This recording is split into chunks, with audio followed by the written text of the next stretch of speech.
ಇನ್ನು ಚಿತ್ರದುರ್ಗ ಜಿಲ್ಲೆಯಲ್ಲೂ ಕೂಡ ವರುಣನ ಆರ್ಭಟ ಅಬ್ಬರ ಜೋರಾಗಿದೆ. ಭಾರೀ ಮಳೆಯಿಂದಾಗಿ ಎನ್ ದೇವರಹಳ್ಳಿಯ ಹಳ್ಳ ತುಂಬಿ ಹರಿದಿದೆ. ಚಳ್ಳಕೆರೆ ತಾಲೂಕಿನ ಎನ್ ದೇವರಹಳ್ಳಿಯ ಹಳ್ಳ ಭರ್ತಿಯಾಗಿದ್ದು ತುಂಬಿ ಹರಿದಿದೆ. ರಸ್ತೆ ಮೇಲೆಲ್ಲ ನೀರು ಹರಿದಿರುವಂಥದ್ದು ಹಳ್ಳ ಭರ್ತಿಯಾಗಿರೋ ಕಾರಣಕ್ಕೆ. ಇದರಿಂದಾಗಿ ವಾಹನ ಸಂಚಾರ ಅಸ್ತವ್ಯಸ್ತವಾಗಿದೆ. ಸಾರ್ವಜನಿಕರು ಪರದಾಡ್ತಾ ಇದ್ದಾರೆ. ಮತ್ತೊಂದು ಕಡೆಗೆ ಕೃಷಿ ಹೊಂಡವೂ ಕೂಡ ಭರ್ತಿಯಾಗಿದೆ. ಚೆಕ್ ಡ್ಯಾಮ್ ಭರ್ತಿಯಾಗಿದೆ. ಚೆಕ್ ಡ್ಯಾಮ್ ಭರ್ತಿಯಾಗಿರೋದ್ರಿಂದಾಗಿ ರೈತರ ಮೊಗದಲ್ಲಿ ಮಂದಹಾಸ ಮೂಡಿರುವಂಥದ್ದು. ಮಳೆಗಾಗಿ ಕಾಯ್ತಾ ಇದ್ರು ರೈತರು ಬಿತ್ತನೆಗೋಸ್ಕರ. ಈಗ ಅವರ ಮೊಗದಲ್ಲಿ ಮಂದಹಾಸ ಮೂಡಿದೆ.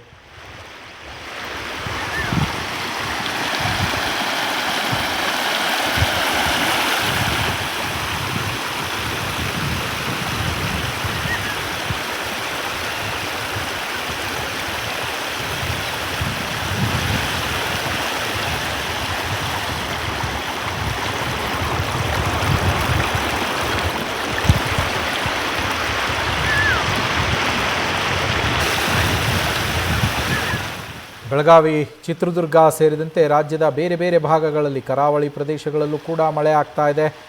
ಕರಾವಳಿ ಪ್ರದೇಶ ಅಷ್ಟೇ ಅಲ್ಲದೆ ಉತ್ತರ ಕರ್ನಾಟಕದ ಭಾಗದಲ್ಲೂ ಕೂಡ ಸಾಕಷ್ಟು ಮಳೆ ಆಗ್ತಾ ಇರುವಂಥದ್ದು. ಮಧ್ಯ ಕರ್ನಾಟಕದಲ್ಲೂ ಕೂಡ ಮಳೆ ಶುರುವಾಗಿದೆ. ಈಗ ಚಿತ್ರದುರ್ಗದ ದೃಶ್ಯಗಳನ್ನೇನು ಗಮನಿಸ್ತಾ ಇದ್ದೀರಾ? ಚೆಕ್ ಡ್ಯಾಮ್ ಭರ್ತಿಯಾಗಿದೆ. ಚೆಕ್ ಡ್ಯಾಮ್ ಭರ್ತಿಯಾಗಿರೋದ್ರಿಂದ ರೈತರ ಮೊಗದಲ್ಲಿ ಮಂದಹಾಸ. ಆದರೆ ಹಳ್ಳ ಭರ್ತಿಯಾಗಿ ಜನಜೀವನ ಅಸ್ತವ್ಯಸ್ತವಾಗಿದೆ.